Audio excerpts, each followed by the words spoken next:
What it is, everybody. Welcome back to the real world. Welcome back to Monday after the holiday. Hopefully you guys made it through the day okay. There can be a lot of suffering that happens after you have some time off. So we are back to real life today. Hopefully you set up your tree and your Christmas lights. I saw some people mixing holidays with their Christmas lights. I saw people mixing Halloween decorations with Christmas decorations, like a spooky Christmas. Thought that was weird.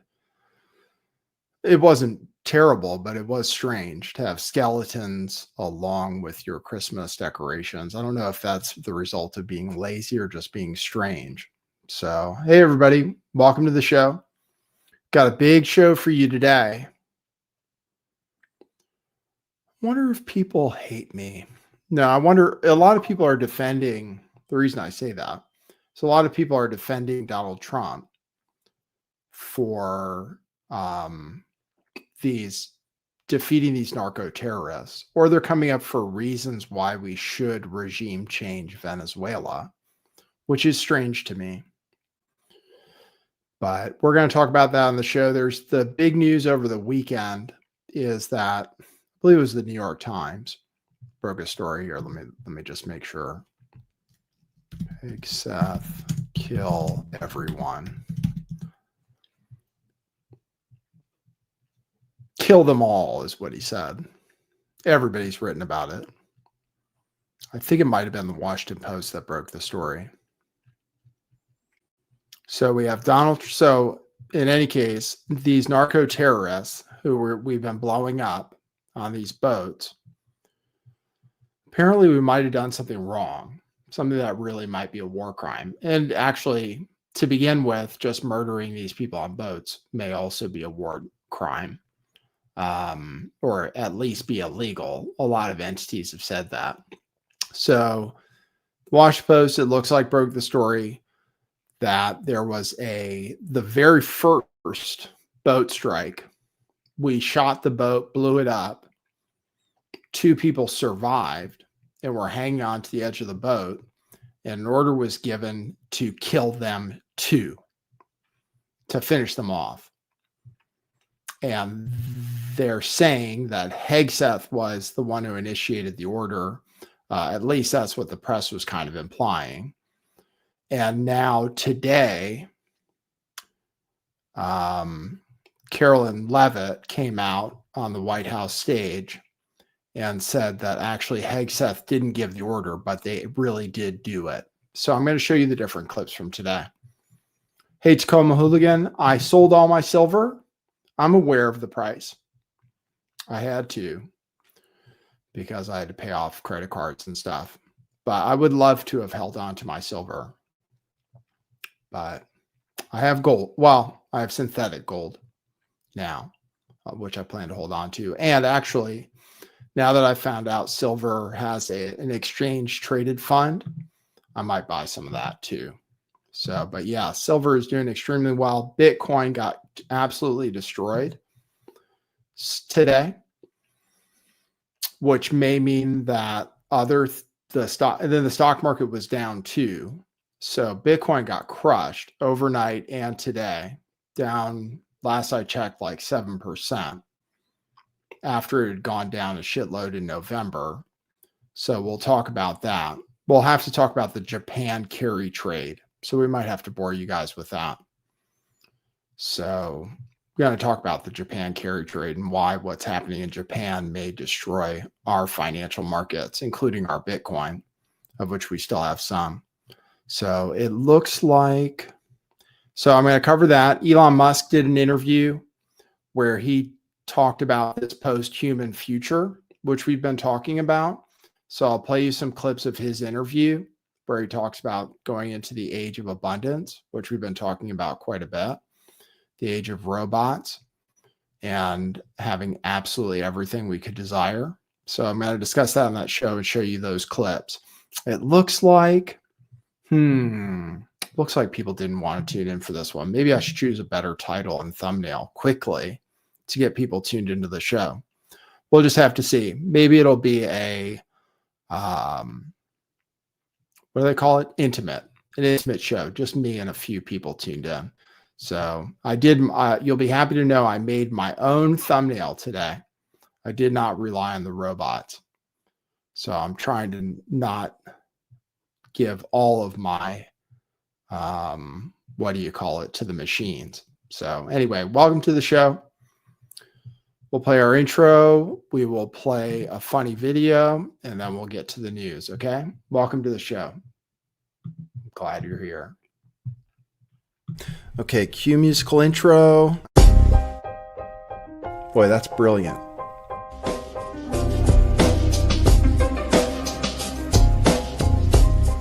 I do think some things in the world are real. Like you guys. You guys are real. Most of you. Most of my listeners, I think, are not just in my head. I think I have the metrics to prove it. You've taken a leap of faith today. What is that sound? And I apologize if you take offense. I'm a little offended myself. Welcome to our show. Welcome to the future. What it is, joining you live from sunny California. It's a beautiful day today. I'm your host, Nathan Stoltman. And I bring you the news, the real news.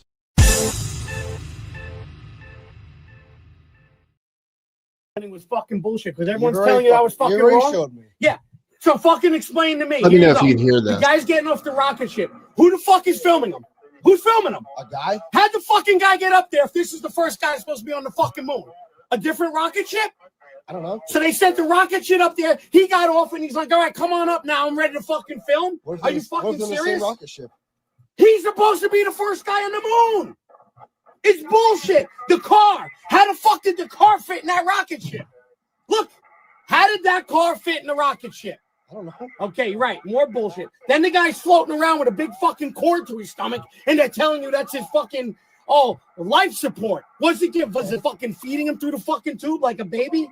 They fucking get bouncing around like a fucking jerk off. Yeah, watch. Let me show you. There it goes. Bye-bye. You know what? I'm going to stay behind. You guys go back to Earth. I'll fucking die up here. And how the fuck did he get the film back to Earth?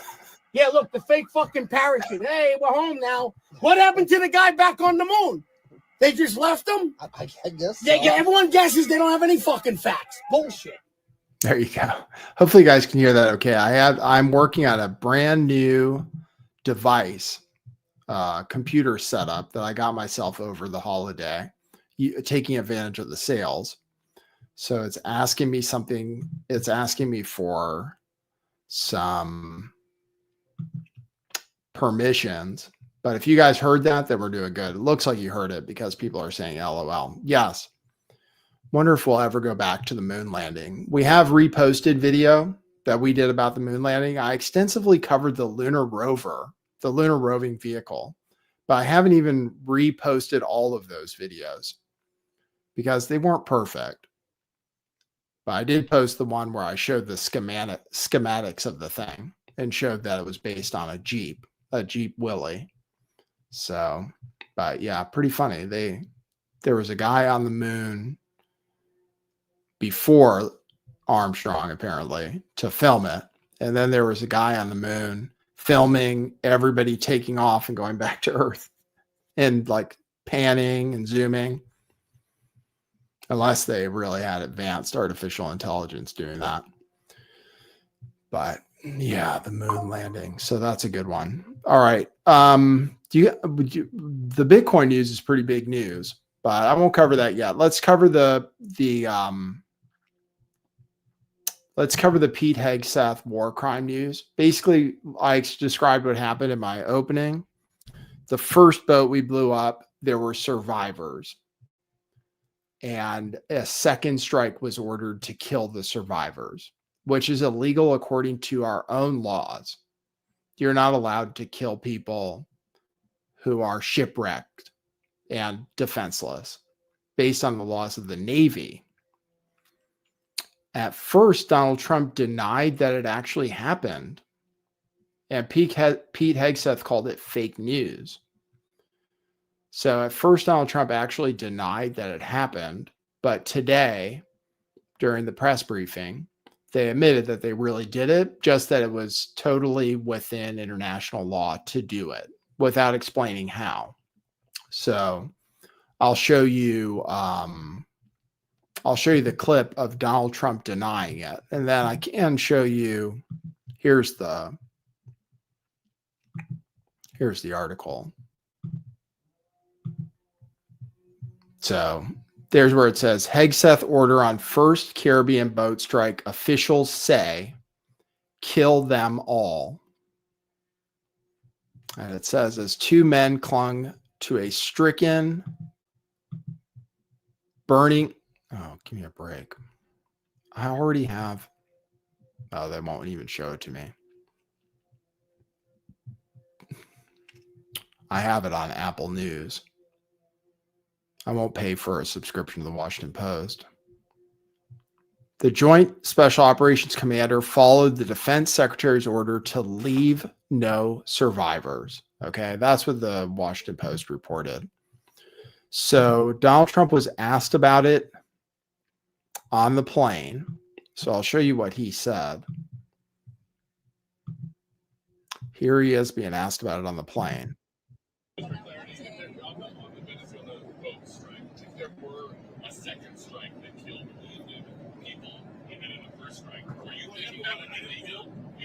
I don't know that happened. And Pete said he did not want them. He didn't even know what people were talking about. So we'll look into it. But no, I wouldn't have wanted that. Not a second strike. The first strike was very lethal. It was fine. And if there were two people around, but Pete said that didn't happen. Does that make you? I have great confidence. You saying there's no second strike? I don't know. I'm going to find out about it. But Pete said he did not order the death of those two men. Okay, there you go. So he basically said that he wouldn't have done it and that maybe it didn't happen, but kind of basically admitted on the plane before the press conference today that it was wrong to do it because he said he wouldn't have done it. He said Pete Hegseth didn't order it. What they're saying is he said kill them all. So the press secretary clarified that stuff today and basically just said that, yes, the second strike was ordered. So here, and that the blame, the order was given by Admiral Frank Bradley, not by Pete Hegseth. Before the press conference today, bipartisan committees in the House and Senate were already talking about investigating it. Previous to this news coming out about the double tap strike, there were already some people concerned that just blowing up boats was illegal. Just it's murder, basically. No matter what you call them. You can call them narco terrorists or what have you, but it's murder. It's there's no investigation. Normally the Coast Guard would actually search the boats to find the drugs. And they've given a bunch of briefings to Congress, but apparently Congress isn't satisfied that they've shown them the evidence. They just say, you know, we know these are narco terrorists, which actually is a made up thing. I don't think there's no such thing as narco terrorists. So they kind of made up a thing. And then because they're terrorists, we're allowed to kill them, apparently. Totally legal. But here, Carolyn Levitt is reading from a script about what happened. Oops. Sorry. I switched up my workflow. Here we go. Now I'm on the right screen. I have a statement to read for you here. President Trump and Secretary Hegseth have made it clear that presidentially designated narco-terrorist groups are subject to lethal targeting in accordance with the laws of war. With respect to the strikes in question on September 2nd, Secretary Hegseth authorized Admiral Bradley to conduct these kinetic strikes. Admiral Bradley worked well within his authority and the law, directing the engagement to ensure the boat was destroyed and the threat to the United States of America was eliminated. I have a statement to read for you. So they say it's within the law. They say it's within the law, but apparently it's not. And she was pressed on that. And she admitted to doing it. So they're going to investigate it. And I don't know what they're going to find, except that we broke our own laws. They have some kind of legal justification supposedly for doing this because they're bringing drugs to America that kill Americans, but they're not. Even in, well, Venezuela doesn't transport fentanyl. And let me see, how many people die from cocaine?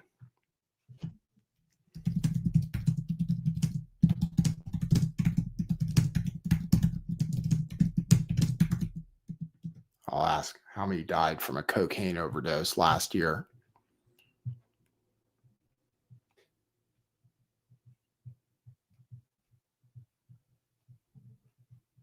Cocaine, estimated deaths. Well, it is kind of big. It is kind of big.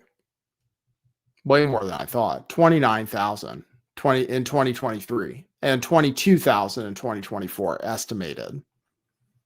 Way more than I expected. Overdose deaths involving cocaine. Okay, well, those could easily also involve fentanyl because I hear those are being laced with fentanyl. So involving cocaine is a different story, but all the same.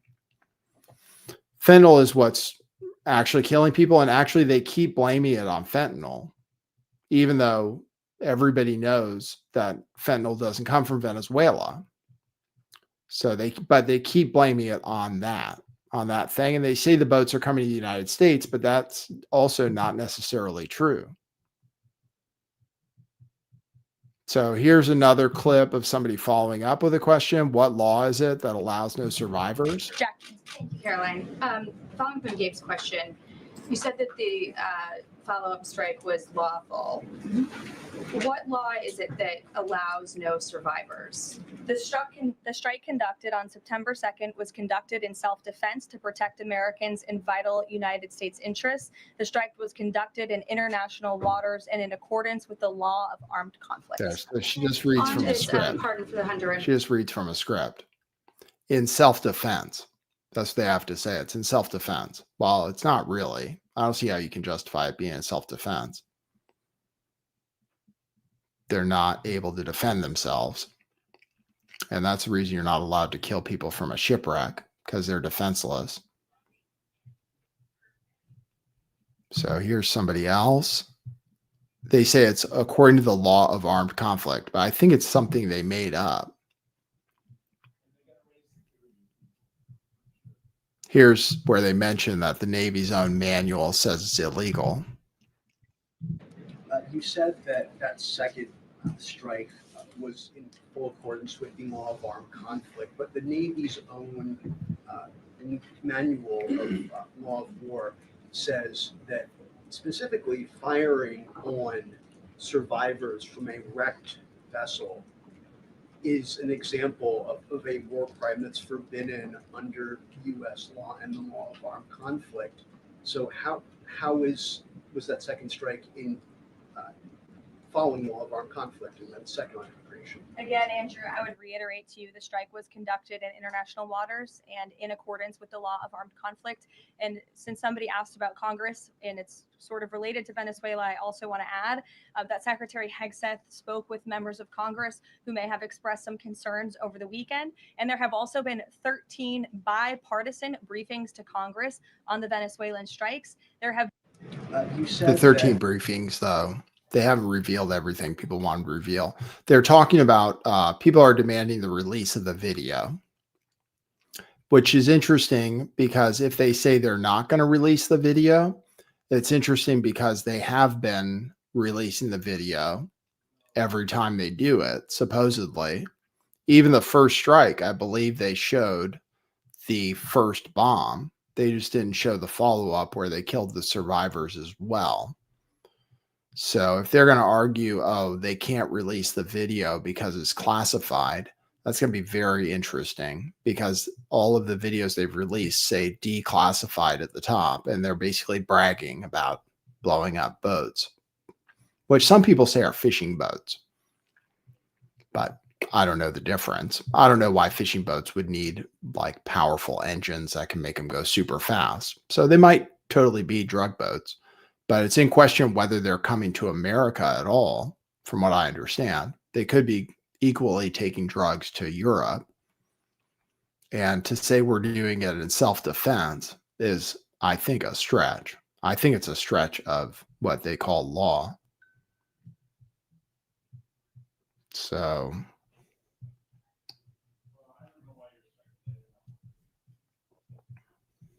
somebody said, are they going to attack? Pirate Justin says, are they going to attack China since fentanyl is produced there, or Mexico? From what everybody says, all the fentanyl we get comes from China and Mexico. So it's clearly not about drugs. And on top of that, Trump just pardoned a guy who was convicted of moving like 400 tons of cocaine because he likes him politically. And then we were meddling with the elections in the country from which the guy was pardoned. And actually, those just happened. So that's other news. He claims that that guy he pardoned was a Joe Biden fake prosecution because he was a right-wing guy and Joe Biden was a left-wing guy. So that's why he pardoned him.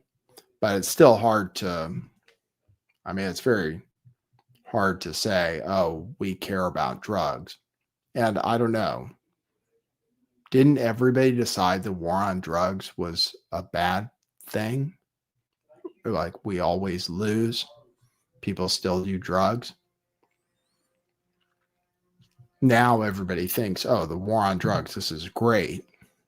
And we need to get rid of Maduro. People say it's because they rigged the vote. That's what some people are saying. They're going back to the Kraken conspiracy theory, which is that Venezuelan voting machines rigged the vote in 2020. And that's why Trump lost. And that's why we have to replace their government. So Trump had a phone call with the guy. I'll play you part of that, or what he said about it. And I actually have some news about it too from the New York Post.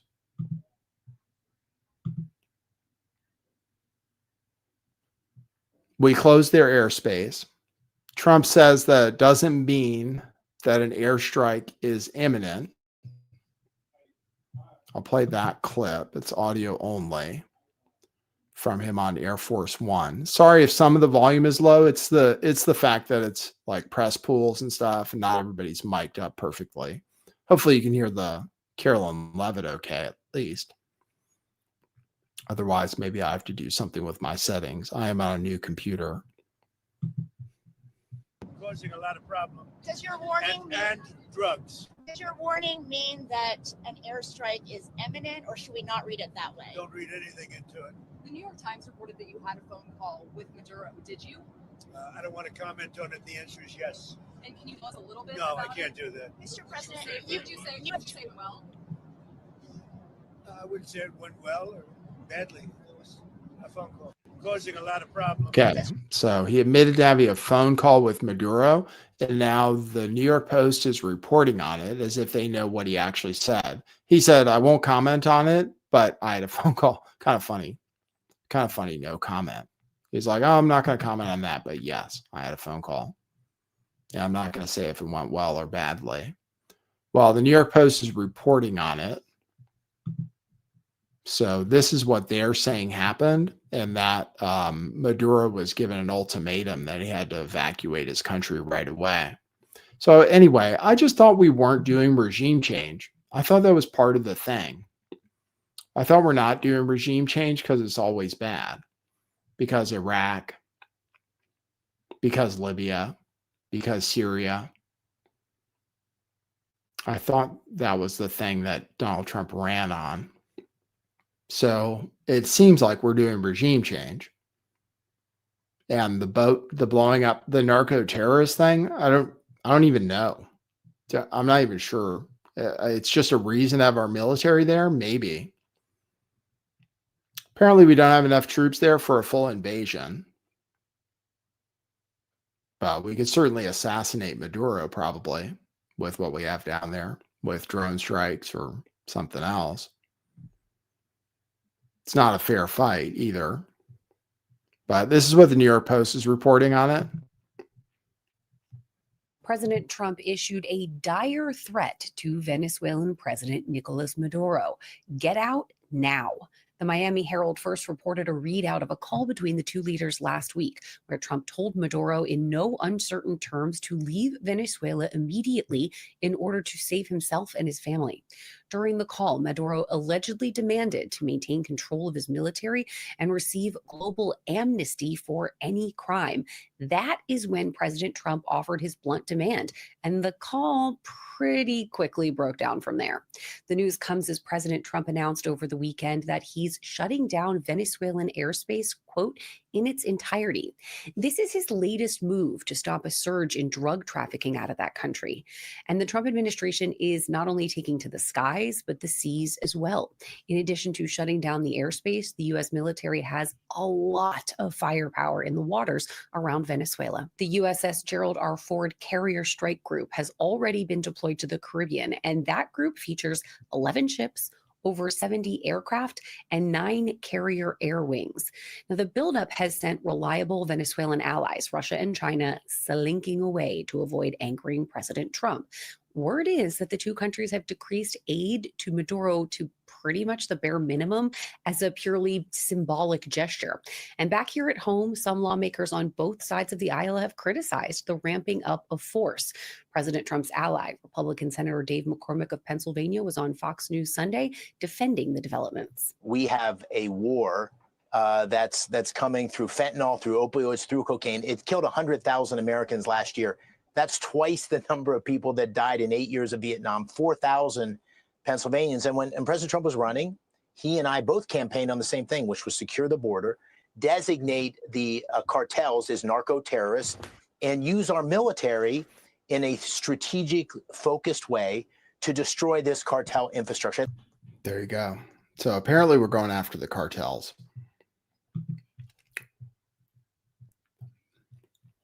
Apparently Maduro is the head of one of those cartels. Apparently it's not about the fact that they have the largest reserve of oil sitting under their country, apparently. Although I may have Trump talking about Venezuela's oil, so we can see what the true motivation is. Some people say we're fighting against China, and apparently China does have influence there, and maybe Russia too.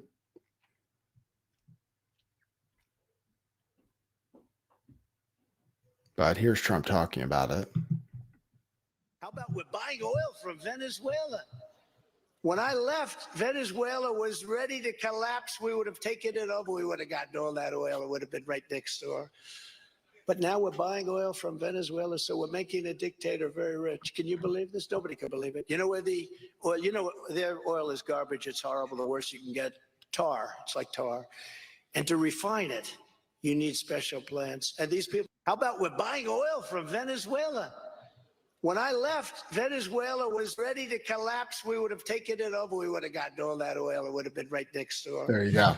Then he says the oil's not that great. That's okay. They can figure out how to refine it. You know, the person who won the Nobel Peace Prize instead of Trump is someone who's against Maduro and says that if she's in charge, like she wants to be, that she'll make sure American companies get in there and take over the oil business, and that the United States will make a lot of money from it. Even she's supposedly a freedom fighter, but It's rarely about what they say it's about. We want the oil. It's lots of oil. We can figure out how to refine it. The oil's dirty in Canada too, but we're smart. We know how to refine it. Yeah, it doesn't come up nice like the light sweet crude out of the Persian Gulf. Or maybe it's not as nice as what we dig out of Texas. But eventually that's going to run out. We need more. We always need more, and we can always use it a little bit cheaper. So we want somebody in charge that will let our companies take over the oil production, and then we can tax them. The government can tax them. Then the government can make more money. And then we control the oil supply. It's pretty straightforward.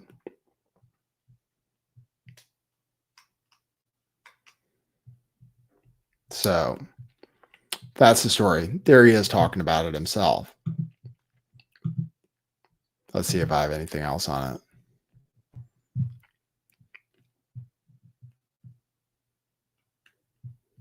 Under totally legal under international law.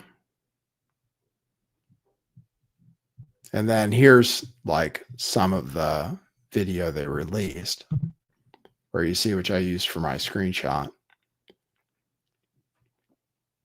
which says unclassified, where we're basically, kind of bragging about blowing up the boats, thinking people think it's cool seeing these boats blow up.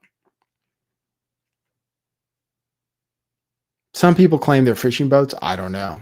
All I know is that the survivors who have gotten away, they've been allowed to go home. We haven't prosecuted them for anything. So if they really were criminals, why did we let them go? They're not being prosecuted by their own government.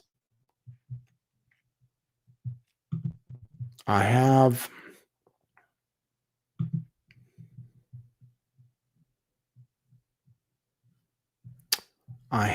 a foreign government talking about why we're doing it. Okay, now I can start clearing these out.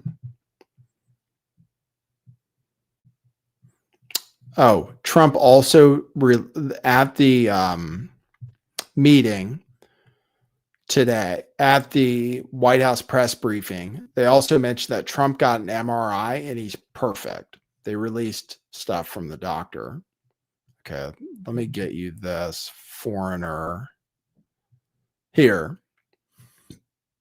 I don't think it's in English, so I might have to read you the subtitles. Colombia's president calling us a clan of pedophiles. Here. Un clan de pedófilos quiere Clan of acabar la pedophiles wants to democracia. destroy democracy in Colombia. Duro, sí. Pero ahí está la realidad.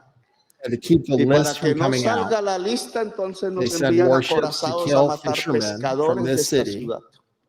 and threaten the neighbor, Y talking about amenazar al dictator and vecino so on. que si dictador o no, ¿cómo que el pueblo de Colombia va a aplaudir que invadan a su hermano, que no es el presidente, sino el pueblo de Venezuela? ¿Cuándo? When would we Seríamos así ever de be so treacherous traidores y and de so bad? vendidos de que nuestra propia sangre la Betraying our own traicionamos, o el pueblo del Ecuador, o el pueblo de Panamá, o el pueblo de Venezuela no es. So that's what other South Americans think about it. We're basically trying to make sure that South America is all under our control and that we have right-wing governments everywhere. I want to talk about the election that was held today.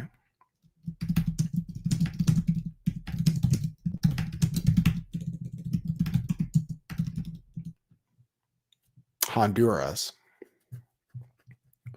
So let's see what we can find about Honduras. Apparently, the government moved in to stop the vote count. So Trump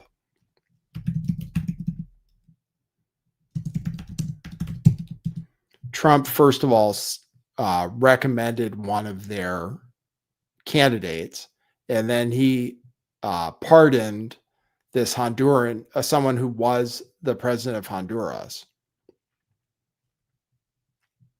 So he instructed Hondurans to vote for the far-right candidate. Let's see if this is in English. Oh, it says translated from Spanish.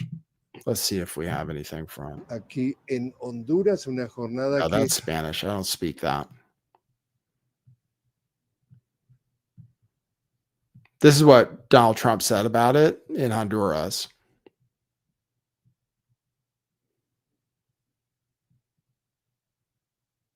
Basically, we interfere in elections kind of openly, like the $40 billion bailout for Argentina. That was conditional on the citizens electing the right people. And this was what Donald Trump said about Honduras. If Tito Asfura wins for president of Honduras because the United States has so much confidence in him, his policies, and what he will do for the great people of Honduras, we will be very supportive. If he doesn't win, the United States will not be throwing good money after bad, because a wrong leader can only bring catastrophic results to a country, no matter which country it is. Tito will be a great president, and the United States will work closely with him in order to ensure the success with all of its potential of Honduras. Additionally, I will be granting a full and complete pardon to former President Juan Orlando Hernandez, who has been, according to many people that I greatly respect, treated very harshly and unfairly. This cannot be allowed to happen, especially now, after Tito Asfura wins the election, when Honduras will be on its way to great political and financial success. All caps. Vote for Tito Asfura for president, and congratulations to Juan Orlando Hernandez on your upcoming pardon. Thank you for your attention to this matter. Make Honduras great again. This is what people don't like, I think, is that he pays more attention to what's happening in other countries. And obviously he's interfering because he's saying he won't give them financial resources unless they elect the right person. Now, there is some kind of controversy because the person he recommended apparently was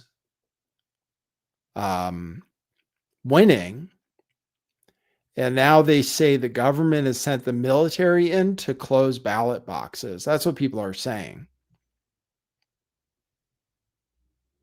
They're saying the candidate backed by Donald Trump was leading 41% preliminary results. And it was a three-way race. So 41% would be enough to win. And there's video of people. Okay, so there's conflicting accounts on it, depending on if it's from a right-wing or left-wing account. So they're saying, this is the video from, I'll just show you.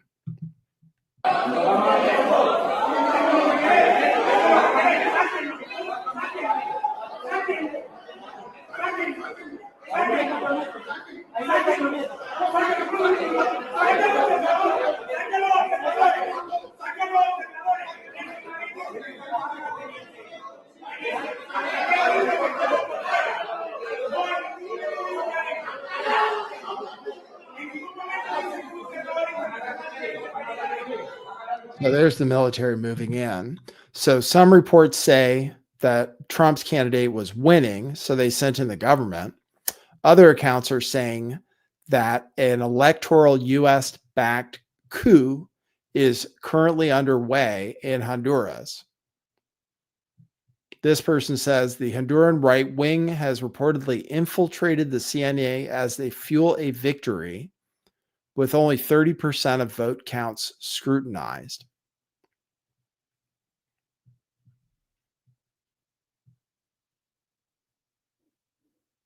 So it's happening right now. It's happening today, this election.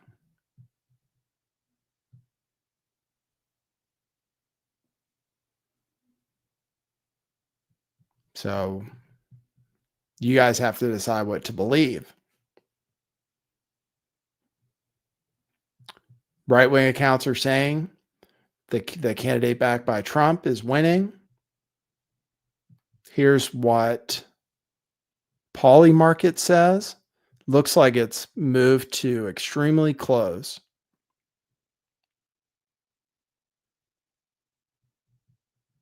Contrary to expectations, the left-wing ruling party is below 20%. The race has become a razor-thin battle between right-wing Asfura and centrist Nasrallah. With 50% of ballots counted, the gap is down to just a few thousand votes. Okay, so that's showing the Poly market. Let's see if I can look up Poly market.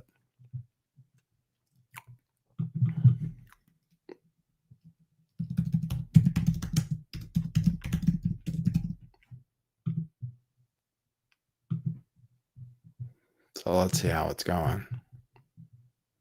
It looks like Trump's candidate is on track to win based on Poly market. Although it's not showing the graph for whatever reason. It says he's at 69% to win. So,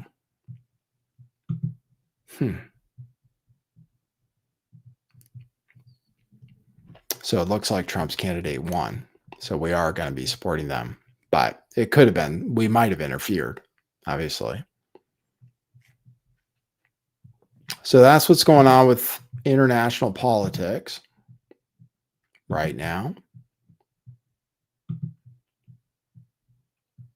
We want to take over all of South America with governments that we like, basically, which we kind of used to do. It might be the Monroe Doctrine. There's a guy that wrote a book about it, about how the CIA goes in and overthrows governments through mostly like financial terrorism by giving them loans they can't pay back.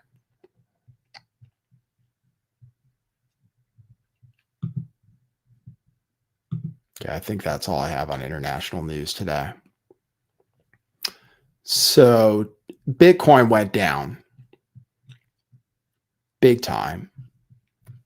So I have to tell you about the yen carry trade. I have to tell it to you, even though it might make you insane.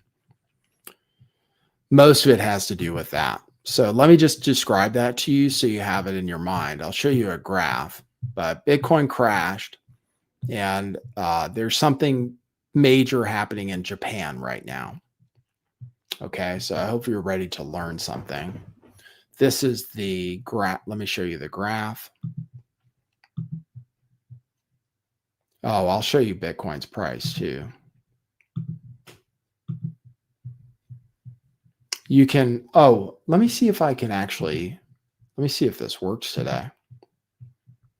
I wonder if you guys own cryptocurrency. For as much as I talked about Bitcoin, whenever I ran a poll, hardly anybody really had any, even though I talked about it a lot. And I, did pretty well with it, although I've mostly exited because I'm scared. I'm starting to have more faith in things like metals, which fortunately you can buy synthetically now or physical. But this graph here shows what's happening to the yield of government bonds in Japan. So I'll describe it to you so you can understand. Apparently it's $20 trillion and it might collapse the US economy, basically, and make it so that it doesn't matter if we cut interest rates, because interest rates will go up anyway when people don't buy our debt. So that's a graph of the interest rate in Japan, which were zero forever and sometimes negative. So Japan had this policy way before everybody else, way after everybody else started raising interest rates. Japan kept theirs at zero.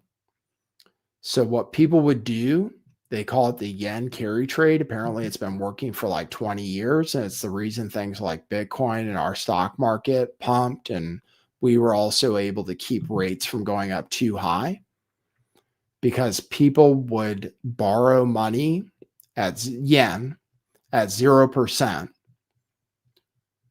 and buy American things like stocks, like Bitcoin, and the easy one that's guaranteed money. So you can make guaranteed money basically for the last 20 years or so, apparently, by borrowing Japanese yen at 0% and buying American bonds instead, American debt.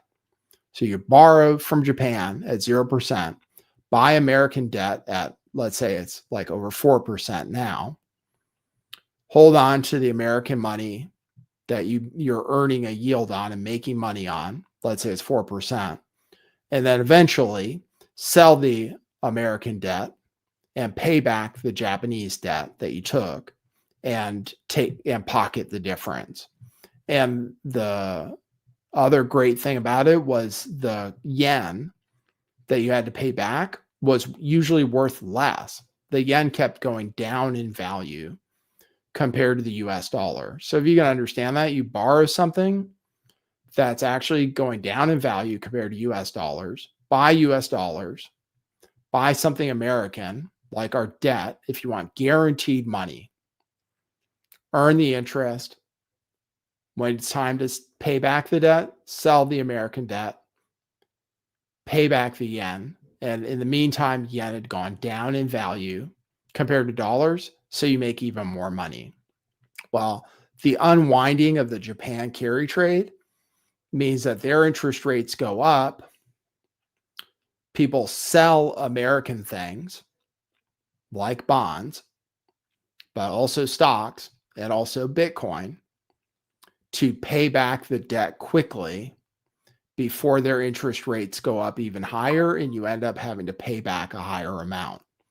And then while that's happening, the yen actually goes up in value. So it gets even worse because people start selling American money and buying Japanese money, which makes the Japanese money go up in value. And then they pay back their debt. So that's the cycle we're in now. And you can see by the graph that it's happening very fast.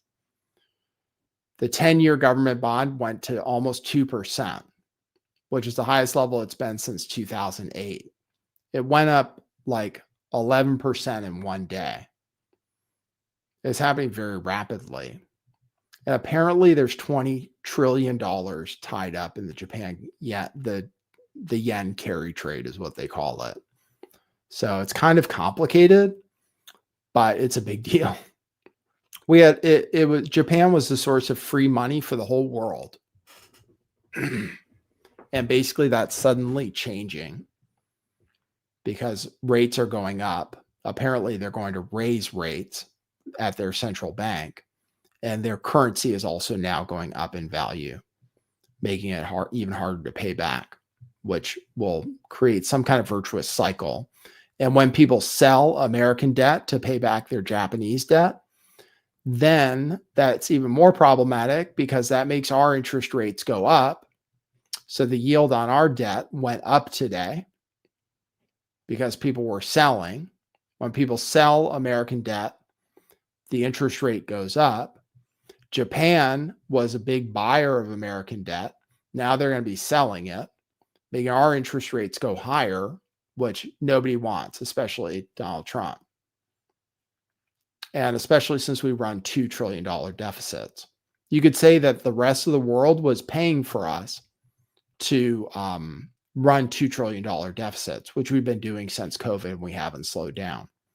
And now we have $38 trillion in debt, and we need to issue more, which we need people to buy. But one of the biggest sources of that money is drying up quickly. And because of that, Bitcoin is going down. Well, nobody knows why Bitcoin is going down for sure, but it's down to 86,000. Let me see if I can show you. This isn't a very good one-day chart. I'll show you what it looks like over the last 5 days and over the last month. It's down 21% over the last 30 days. It went down as low as 84,000 today.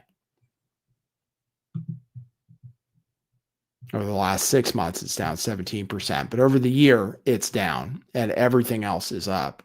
Stocks were down today, too. Let's see. Dow Jones was down 400 points, almost 1%.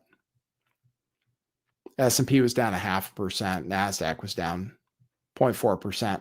But it's interesting because everybody said that the market should go up and everything would be going up forever because we're putting in a new Fed chair who's going to lower interest rates, but that's not what happened today. So we'll have to see what continues to happen.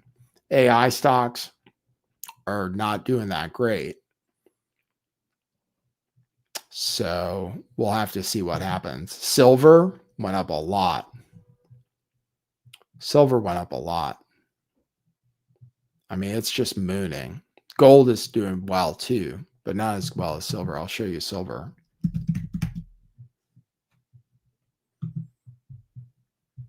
Let's look at a time frame, please. Show me here. So that's 5 days for silver. There's a month for silver, 6 months for silver. Silver's up 100% now this year, which actually Bitcoin is down on the year. Silver is up almost 100%. I had to sell it when it was like 36 bucks. Now it's 59 bucks. So yes, I regret it, but I also had to pay off debt. So there's the year-to-date chart of silver right now, which they use for a lot of things. I'll look at gold too. Gold has done very well, just not quite as well as silver. Silver's up there, 98%. Gold. What is it? GXY? No.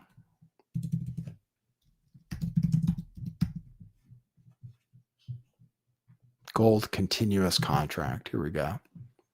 So year to date on gold, also looking very good. Up 61% this year. Seems like people have rotated out of Bitcoin and into gold. So, which I kind of started to do too. You can buy cryptocurrency gold, which isn't a bad proxy, which is apparently backed by real gold in London vaults. So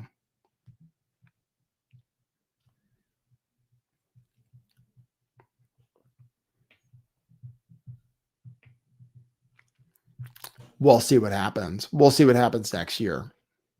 I have a feeling things could really go down everywhere. Stock market and crypto and real estate.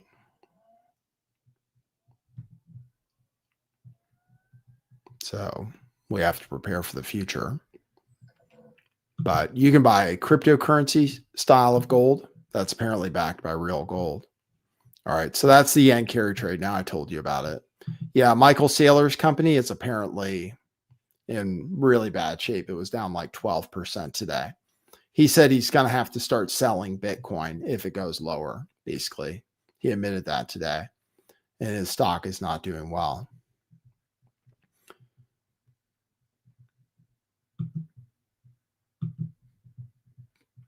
Comment says, bottom drops out of crypto when quantum computing happens. Bottom drops out of precious metals when asteroid mining becomes possible. Well, I think quantum computing will come first. And yeah, they say it could crack the passwords, which is why storing it in your own wallet is not necessarily going to be the safest way.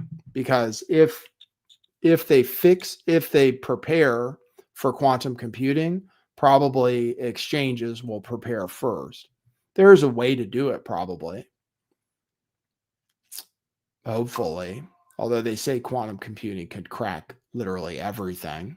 But I think it'll be a long time before we can mine asteroids, if that's truly possible, because space may be fake and gay, as some people claim.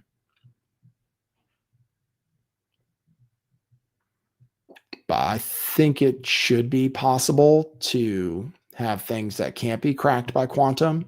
I think, but I don't know for sure. But a lot of times Bitcoin leads the stock market. So it was a big crash today. So I'd be concerned that a big crash is coming for stocks too. Normally December is good, but here's more Bitcoin news. Too quiet. Too quiet. Apparently, they're going to make it so you don't have to pay income tax or capital gains tax.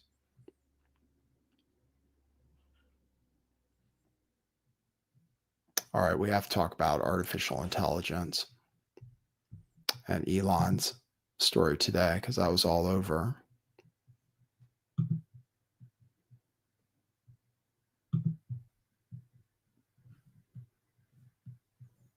Here's just interesting theory.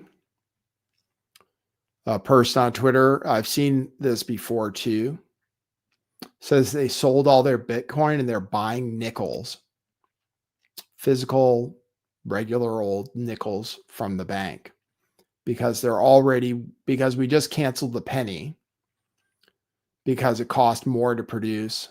I think it cost way more to produce than 1 cent.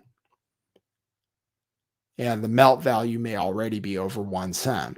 And especially if you find pennies that are 1982 or before, those are worth 2 or 3 cents if you take them to a coin shop. So you can immediately make money on your change if you get pennies that are 95% copper, which they were until 1982. So those are already worth 2 or 3 cents, and copper is going up, just like everything's going up because we print our own money out of thin air. And we have $38 trillion in debt. And the only way to pay it off is to print more money forever until the debt seems like it's less. So why do prices go up? So this guy has a stack of nickels, which are apparently worth 6.2 cents already. So when you get nickels, you could save those too, because they'll have to cancel those too or change the metal content because they already have enough metal in them that they're worth more than 5 cents if you melt them down.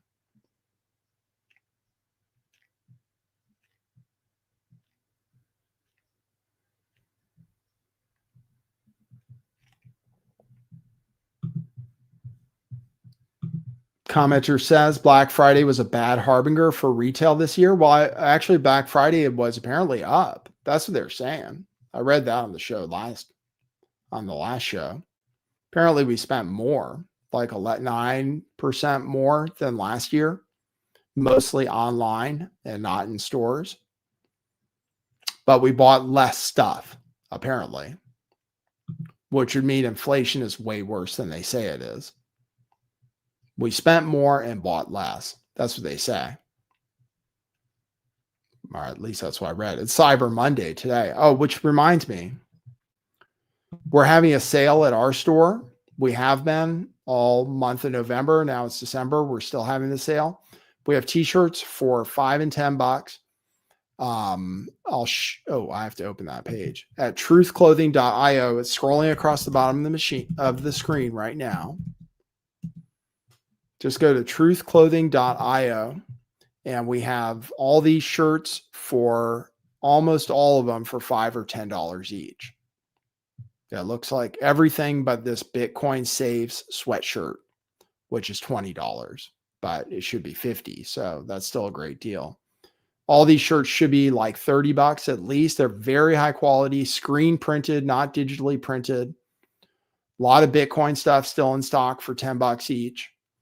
In the long term, I think Bitcoin will probably be good, but over the medium term, I have no idea. People view it as a risk asset, but over the long term, I think it'll be good. I'll be buying it again, but I'm going to wait for it to go down a little bit probably. But buy your shirts now while they're still in stock and they're super affordable. We have all our question everything styles for $10. That was our best selling shirt. It's a liquidation sale. So buy it while we still have your sizes in stock. Everything is going to sell out, and it has been. Several styles. You're not going to find your size already. So go ahead and load up while you can. Super high quality shirts. Everybody loves them. They're only this price because it's a going out of business sale for this particular store at this time. So get them while you still can. $5 and $10 t-shirts. Very high quality shirts that last forever. I'm wearing one today. It says propaganda on it. It's the same as this style, which apparently we still have a few left. What size? Oh, only medium. So if you want a propaganda baseball jersey, that was one of our best selling designs. We still have it in size medium. And if you want our other best-selling shirt like this, vintage black, question everything, we have that available in small only. So you see we're selling out many styles. So get them while you still can. truthclothing.io. And then if you want to support the show, I really appreciate it. Go to buymeacoffee.com/lifttheveil.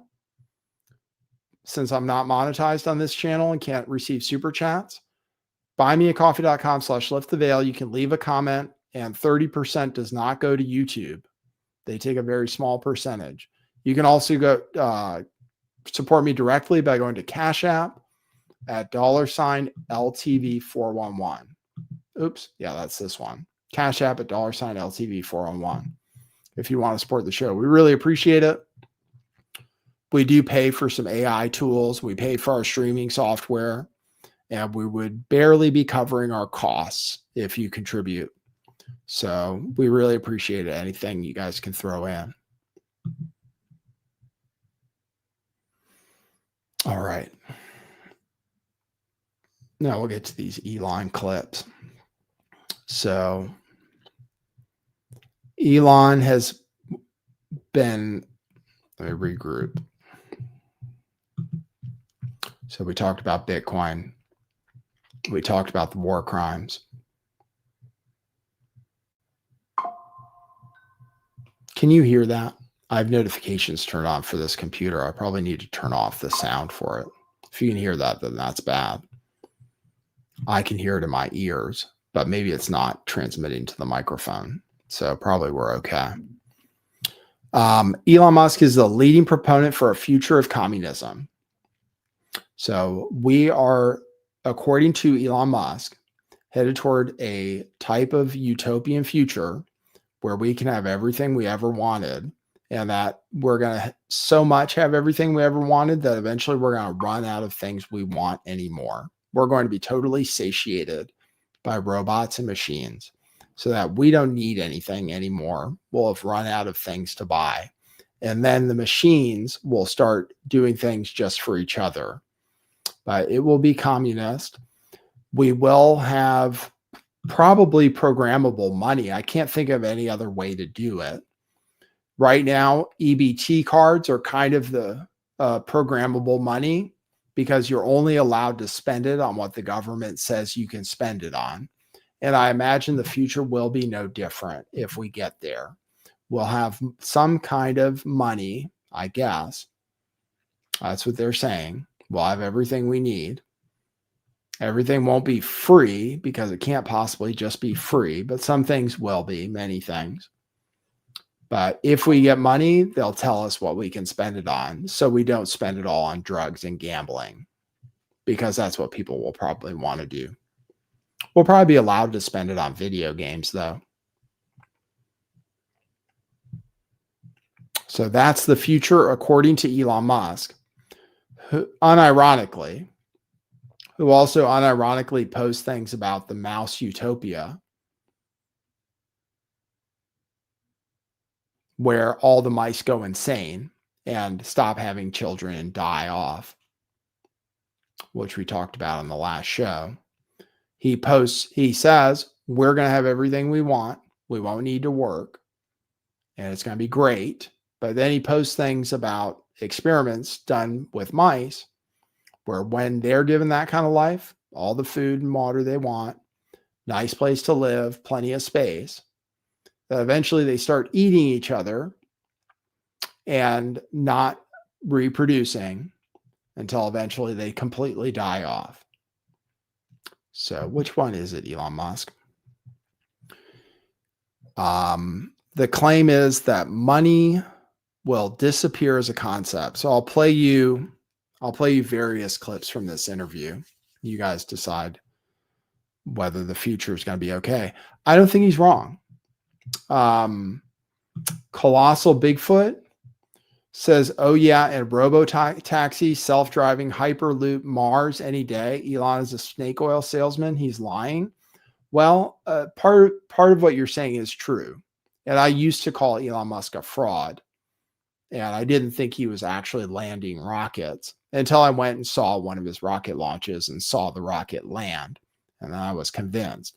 But when he first started landing rockets, the camera cut out every single time.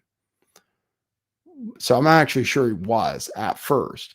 I think he might have been faking it at first. But he lands rockets. Thousands of people have seen it live. I saw it live. He's made going into space and launching satellites way cheaper.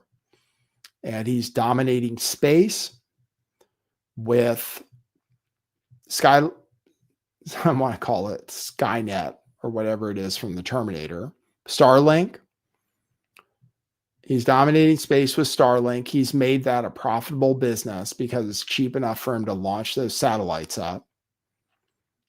He's talking about launching satellites to have data centers in space that harness energy from the sun. That's totally possible. Probably likely. We currently have cell phones that can pick up from the Starlink satellites. T-Mobile uses them. So we can text message from anywhere.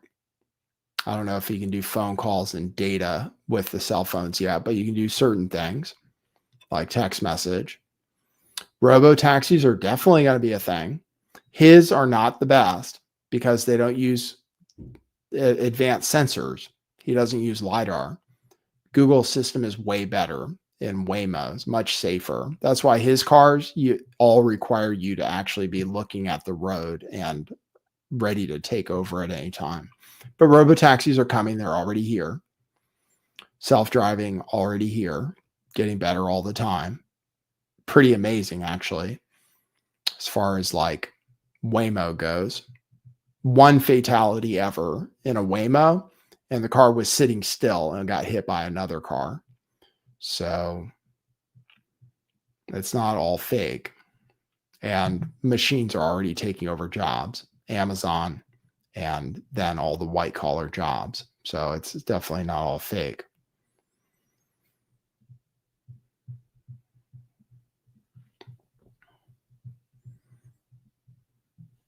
Pyro Justin says, how exactly do they plan to cool equipment in space if it is a vacuum? Radiation cooling will cost 10 times as much. I don't know how it works, but apparently it works. Apparently that if you radiate it away from the sun in space, that it's cold up there. That's what the physicists say. I listen to all the AI podcasts to see what the nerds say. But apparently the people that know about that stuff, once again, assuming space isn't fake and gay, but I can think it's safe to say that we have satellites at this point. I mean, I've seen them go up there. And people have seen them trailing across the sky and stuff. Safe to say satellites are real and they're not just air balloons like flat earthers say.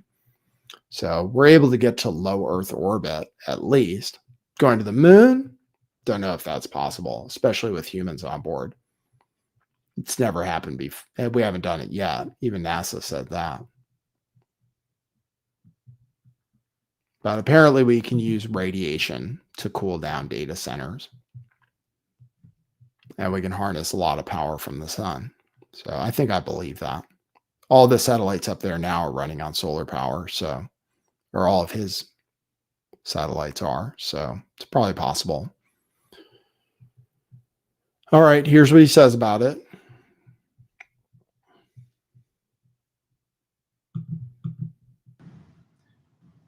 I think long term, I think money disappears as a concept. Honestly, it's kind of strange, but in a future where anyone can have anything, I think you no longer need money as a database for labor allocation. If AI and robotics are big enough to satisfy all human needs, then money is no longer, its relevance declines dramatically. I'm not sure we will have it. So, the best sort of imagining of this future that I've read is from Ian Banks, the culture books. So I recommend people read the culture books. In this sort of far future of the culture books, they don't have money either. and everyone can pretty much have whatever they want. So there you go. It's that simple. I don't think we're going to be allowed to have drugs and to spend our money on gambling like people do now. So I think there will still be some form of money.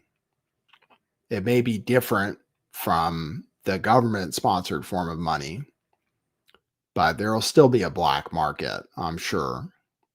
And people are still going to have to compete over where to live. If we all had everything we want, we'd all live in Malibu, probably.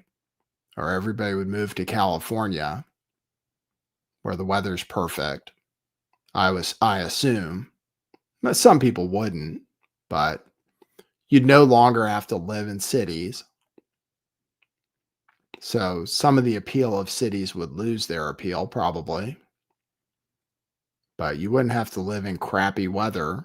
People move because of jobs, typically. You wouldn't have to move away from your family. You could all live in the same area. Maybe families would move back in together in big houses, but there's still a scarcity of space. I don't know how we solve for that without having some form of limited resources.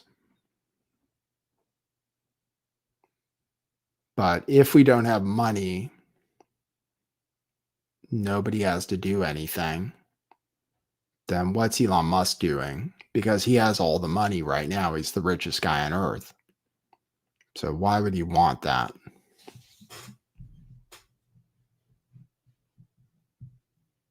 Play some more clips.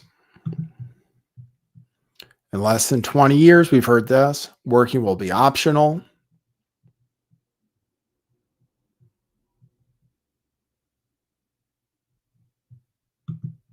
well, I think it'll actually be that people don't have to work at all and it may not be that far in the future. Maybe only, I don't know, 10, I'd say less than 20 years. My prediction is in less than 20 years, working will be optional. Working at all will be optional. Like a hobby, pretty much. And that would be because of increased productivity, meaning people do not have to work? They don't have to. I mean, look, obviously people can play this back in 20 years and say, look, Elon made this ridiculous prediction and it's not true. But I think it will turn out to be true that in less than 20 years, and maybe even as little as, I don't know, 10 or 15 years, the advancements in AI and robotics will bring us to the point where working is optional. In the same way that, like, say, you can grow your own vegetables in your garden, or you could go to the store and buy vegetables. You know, it's much harder to grow your own vegetables. but you know, some people like to grow their vegetables, which is fine. You know, but it'll be optional in that way. Is my prediction. There you go. That's his prediction. 20 years. I don't know if he's wrong, to be honest with you. I've tracked the progress of AI and I'm tracking it daily. It's progressing very quickly. It's going to take over music soon.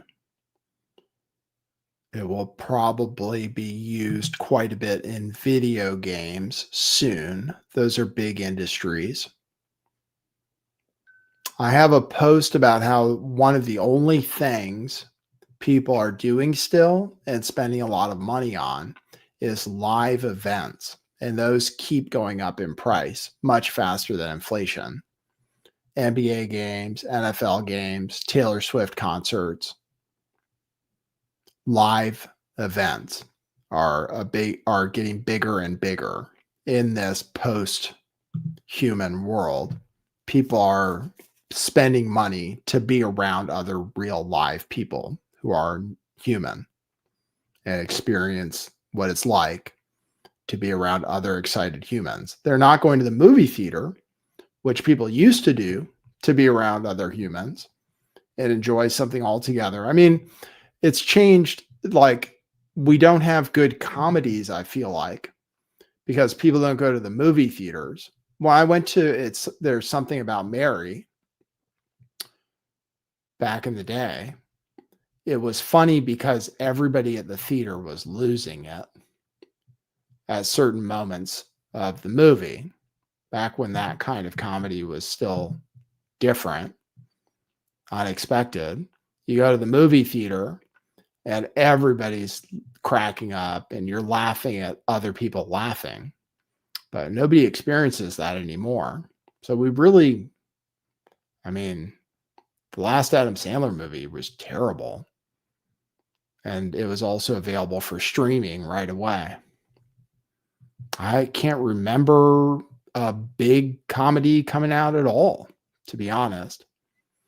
But Taylor Swift concerts in general, sports games, very expensive and very in demand, more than ever before, which is just not, I don't see people being attracted to going to see, let's say, holograms play music. So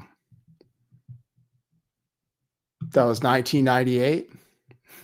Yeah, that's the last time like a groundbreaking comedy came out, I guess.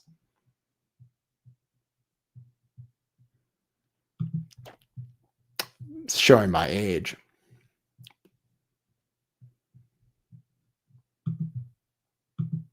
But people apparently still do that.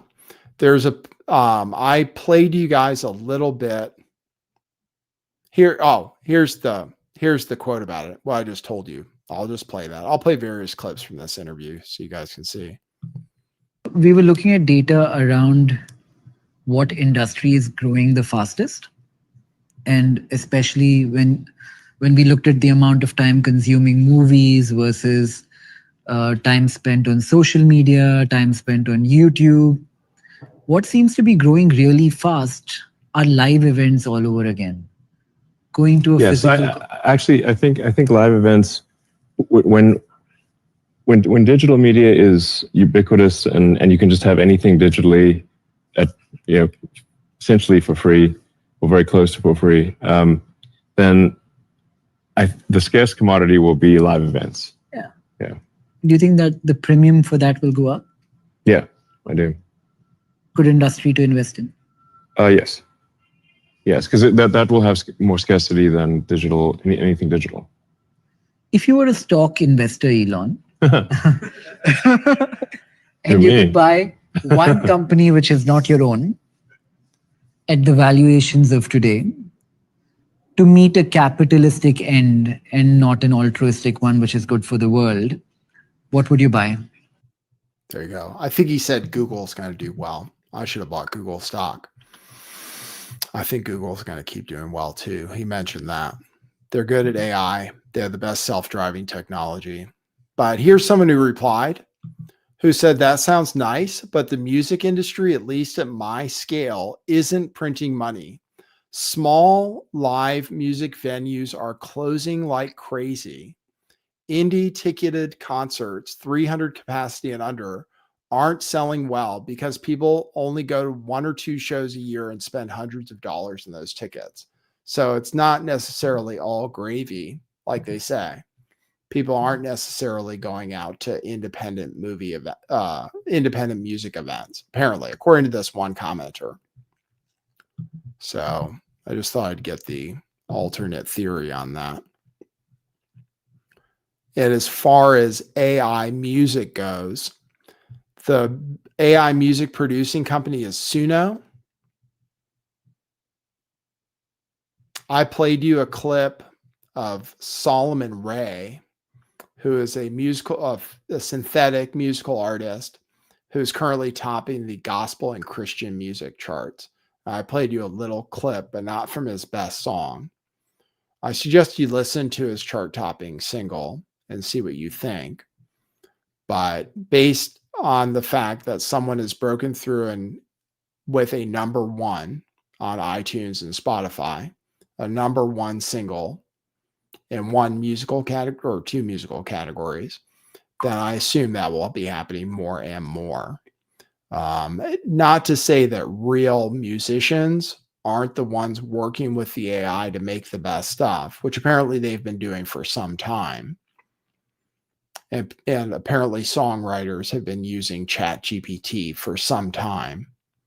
And people have been making music synthetically for some time with things that you can get for free.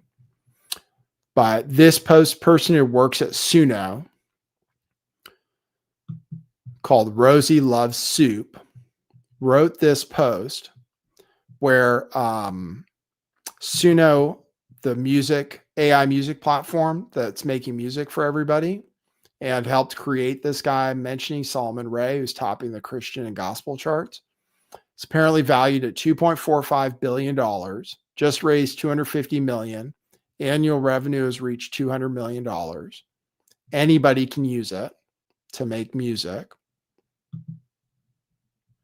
They wrote this post. I grew up singing. I sang everywhere I went. I wrote songs in my diary. I told teachers that I wanted to be a singer and songwriter when I grew up. But wanting to be a musician in 2006 required resources that a low-income family didn't have. My parents couldn't afford to get me any instruments. They couldn't pay for music lessons. They couldn't get me into studios. A dream I had just became a memory until now. I am beyond proud and honored to get to work at a company that is enabling music creation for everyone. For the 13-year-old kid in their bedroom who dreams of being a musician, you can be one. For all of the professional artists, you can do more of what you love. I really wish Suno existed 20 years ago when I was a kid in elementary school, showing strangers songs I wrote with no way to produce them. But I'm really, really happy that it exists today for all of the other kids who might need it.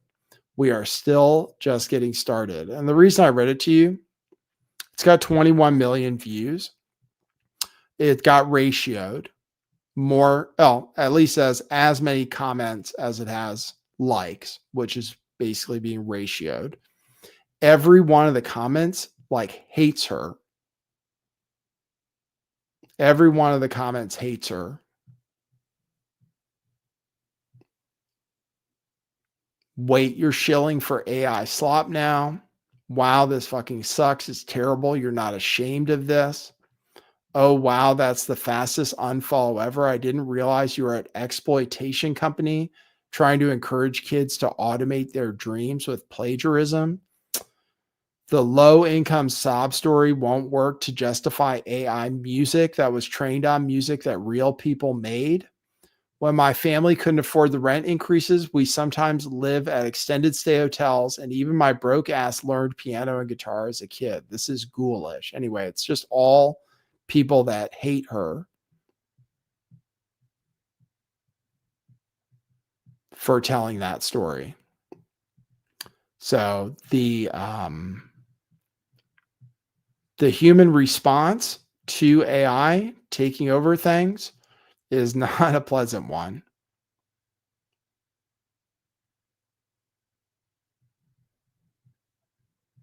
This person says, you have been tricked into thinking you are helping musicians, but you are signing our death warrant. And in time, I hope you realize that your peers are less angry at you and more embarrassed for you right now. This is not a good thing for music.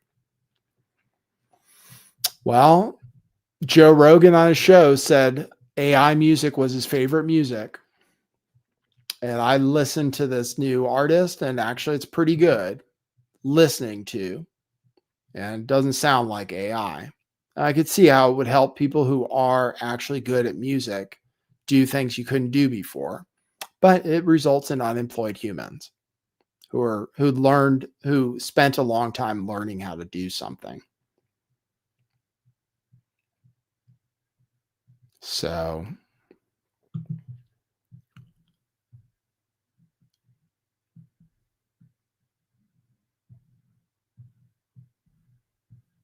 I'll show you. I think that's it from Elon Musk's interviews today.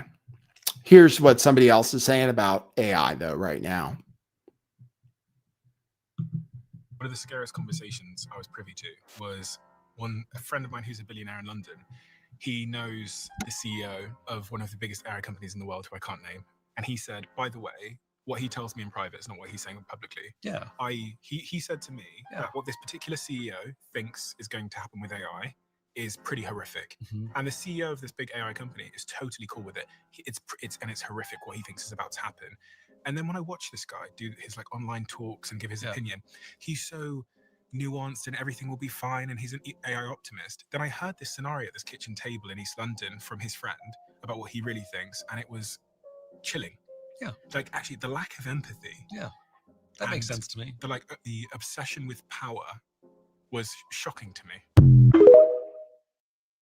So we'd like to hear exactly what that is, but if money doesn't exist, people will still want power, which Elon Musk obviously wants, and probably other people who are running AI companies want too. They want to control the world, actually, literally, which the technology kind of allows them to do.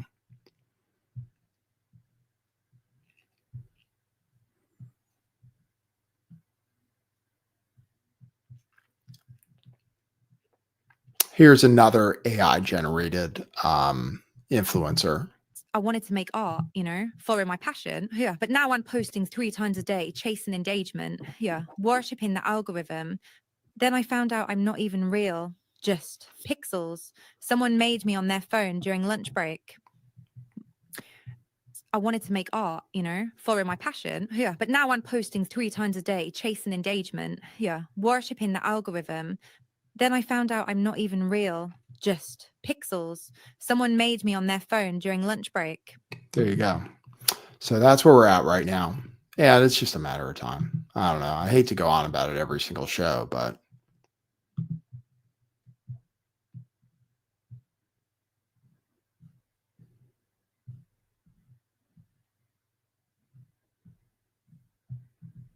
gonna see if I have some other good news for you guys today.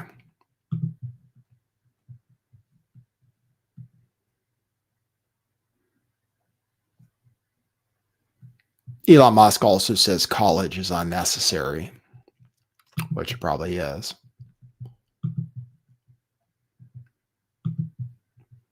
You want to see how much prices have gone up at McDonald's? Speaking of inflation, which we have talked about, here's what's going on with fast food.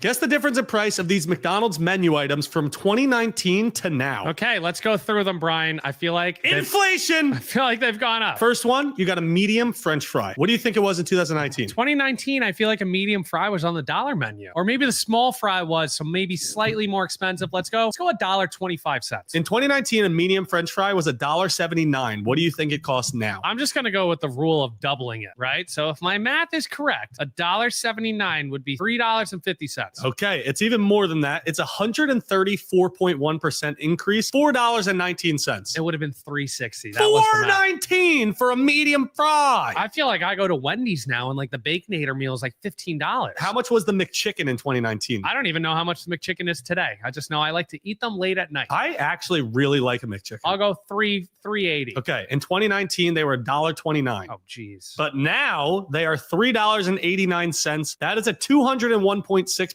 increase. That's insane. And the McChicken back then would have been dangerous for me. I'm actually happy it's more expensive. How much was the Big Mac in 2019? The Big Mac in 2019 had to be $5.58. Even cheaper, $3.99. For a Big Mac. In 2024, how much does a Big Mac cost? I think it cost $8.20. It's $7.49 with an 87.7% increase in price. Stupid. Yeah, that's way too much for that, Brian. It is. How much did a 10-piece McNugget cost in 19? I feel like it was $2.50. That's what it felt like. It was $4.49. Okay. 2024, what was the price? I'll say $6.50. It is $7.58 for a 10-piece, 68.8% increase in price. It's too much. It's too much, Brian. There you go. They say actually poor and middle class people can no longer afford to eat fast food. And actually, it is kind of crazy. McDonald's is like going out to a fancy meal now. You can actually get food at restaurants that's cheaper than McDonald's now. So that's a little bit of inflation, which says that it's more than they've been telling us. So let me check if I got any coffees. Like I said, it is important if you like the show, we bring it to you 6 days a week, that you support the show, even though we don't have super chats. We reapplied to see if we can get this channel monetized, but we want coffees. So hopefully we get some. We'll see if we got any this show. Thanks for tuning in, though. I appreciate that. Oops. buymeacoffee.com/lift the veil. Huh. Wonder what's wrong with that. No results found. What did I put in wrong? Oh, okay. I see. buymeacoffee.com/lift the veil. All right, let's see.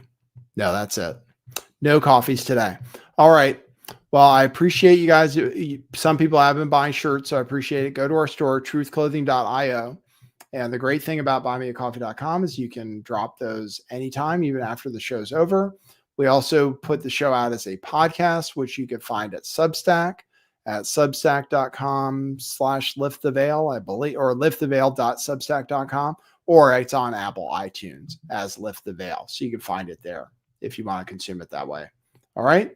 Thanks everybody for tuning in. Appreciate you guys. And I'll see you tomorrow, 4 p.m. Pacific time, 7 p.m. Eastern time.